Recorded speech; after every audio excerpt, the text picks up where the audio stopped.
ఈ ఫైనల్స్ బాగా టెన్షన్ పెడుతున్నట్టున్నాయి. ఏం చేయాలి? ఫైనల్ లొకేషన్ వచ్చేసేసి Goa, then Malaysia. Okay, story writing అదెలాగో రమేష్ గారు చూసుకుంటారులే. ఇకపోతే క్లైమాక్స్ ఏం చేస్తే బాగుంటుంది? Hello Raj, hello babe. ఏంటి ఎప్పుడు చూసినా స్క్రిప్ట్ ఏ స్క్రిప్ట్ అని బేబు, ఏడుస్తూ ఉంటావు? క్లైమాక్స్ గురించి ఆలోచిస్తూ ఉంటే ఏ ఒక్క ఆలోచన రావట్లేదు. మీ ఇద్దరు అక్క చెల్లెలు ఉన్నారే, పని చేసుకుంటూ ఉంటే డిస్టర్బ్ చేయకుండా వదలరు. ఏంటి రాజ్ ఇలా అంటున్నావు? నాకు చాలా బోర్ కొడుతోంది. నేను ఢిల్లీలో ఉన్నప్పుడు ఫ్రెండ్స్ తో కలిసి ఎలా తిరిగేదాన్ని తెలుసా? కానీ ఇవాళ నువ్వు నన్ను ఎక్కడైనా బయటకు తీసుకెళ్తావా ప్లీజ్? నేను ఒక చిన్న క్లైమాక్స్ చెప్తాను, చేసి చూద్దామా? మన క్లైమాక్స్ ఎప్పుడవుతుంది?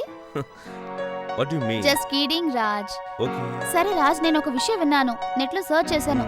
పక్కన ఇక్కడ ఒక రిసార్ట్ ఉందట, అక్కడ చాలా బాగుంటుంది. పద మనం అక్కడికి వెళ్దాం. ఇప్పుడా? రాజ్ ప్లీజ్ రావా? నేను ఇక్కడికి వచ్చినప్పటి నుంచి ఎక్కడికి బయటకు వెళ్ళలేదు, తీసుకెళ్ళవా? ఓకే, 10 minutes ఆగి వెళ్దాం. సరే అయితే నేను వెళ్ళి రెడీ అవనా? షూర్. ఈ లోపు నీ పని పని ఫినిష్ చేసుకున్నా? చేసుకో. ఓ, ఇదిగో మధ్యలో వచ్చి తీసుకో. మాత్రం నువ్వు డిస్టర్బ్ చేయకూడదు. నువ్వు వెళ్ళి రెడీ అయి ఉంటే 15 minutes లో వచ్చి తీసుకెళ్తాను. ఓకేనా? Okay okay. Bye bye. Bye. దీన్ని నేను ఇక్కడే పెట్టేసి వెళ్తాను. Bye bye. ఓకే, నీ ఓకే ఇష్టం, వెళ్ళేసిరా.